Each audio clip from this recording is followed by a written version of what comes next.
Hey folks, I know it's been a while, but I got something cool to show you. So if you haven't checked out my Gumroad page, go to mistyjones.gumroad.com and you can pick up this free device that I'm about to show you called the FM Genie that I built for Ableton Live. So what you want to do is when you download the zip file, what you're going to get is this folder that says Genie presets, and you can just drop that folder in your user library. And if we unfold it, you are going to see a bunch of presets. But the one I want to start with here is this blank Genie rack, because I kind of want to show you how I built this crazy thing. So let's drag and drop this blank Genie rack to a MIDI track. So this is a MIDI instrument, and so right out of the gate here, if I play the keys, get this quirky little sound.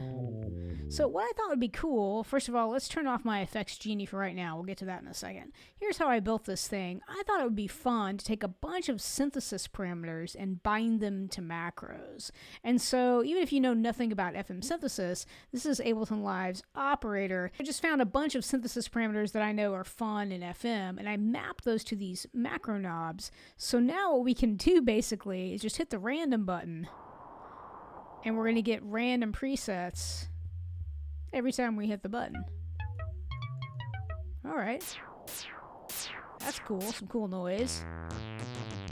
Hey, that's not too bad. So if I know something about synthesis, I can further tweak it, right? If I want to adjust the filter envelope or play with the sustain on that envelope, I can keep going. And if I know nothing about synthesis, I don't have to tweak anything. Let's add some effects to this. So I'm going to turn on my effects Genie, and then I'm going to do the same thing where I hit random. These are just a bunch of effects that you can find, stock effects, in Ableton Live Suite 11. And let's hit random here.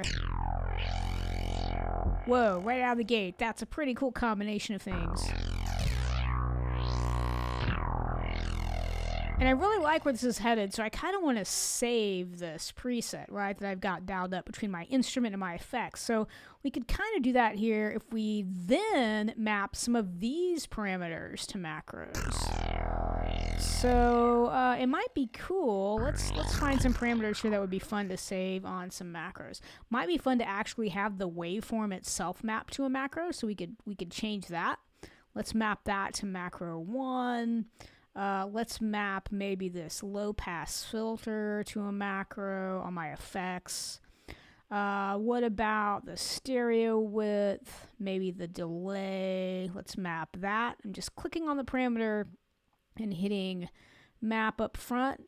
Maybe the reverb and the reverb type. And again, you can unfold these devices and see how I program them and what devices I used if you're curious. And then maybe LFO amount and the sync, and this LFO is actually on our filter. So now let's turn our mapping off. Now I can have fun hitting random here. Are you seeing how crazy this is? So now I don't want to lose this preset though. This is really cool. Let's actually take a variation snapshot of what we got right here, because I kind of like what we've got cooking. Let's hit new. Let's rename it Command R. Let's call this our chomper. I like that one. And then let's hit random and see what happens. Whoa. That's pretty cool. Let's call that one Bass Me. Bass Me. Let's hit it again. Wow. Whoa. Alright, that's a pretty cool little drill. I'm going to call that Drill X. Let's hit it a few more times and see what happens here. Whoa. Noise. Awesome. That's cool. I'm going to call that Sick Flutter.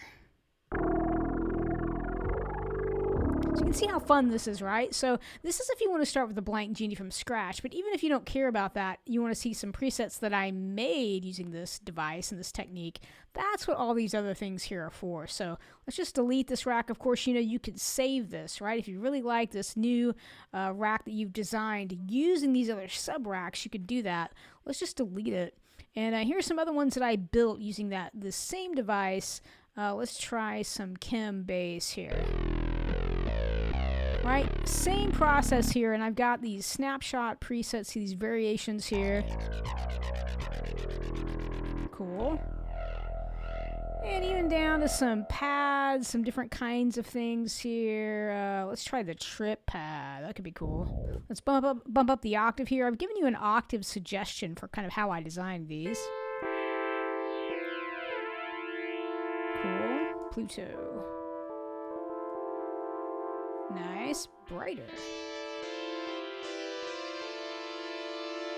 So I included a bunch of presets here for you that I made using this Genie. If you want to see it underneath the hood, all you have to do is hit this Show Hide Devices, and there it is. There's the rack and all the settings there with all the assignments made to the macros here. Now we can have fun hitting random again and even making more variation snapshots if we want. So my hope is that if synthesis is intimidating for you, this is a fun way for you to jump in and dial up something from scratch. Even if you don't know what you're doing, just hitting that random button, seeing what the Genie spits out. Pretty fun way to just create some weird sounds from scratch. So I hope you enjoyed this rack, and let me know what you create.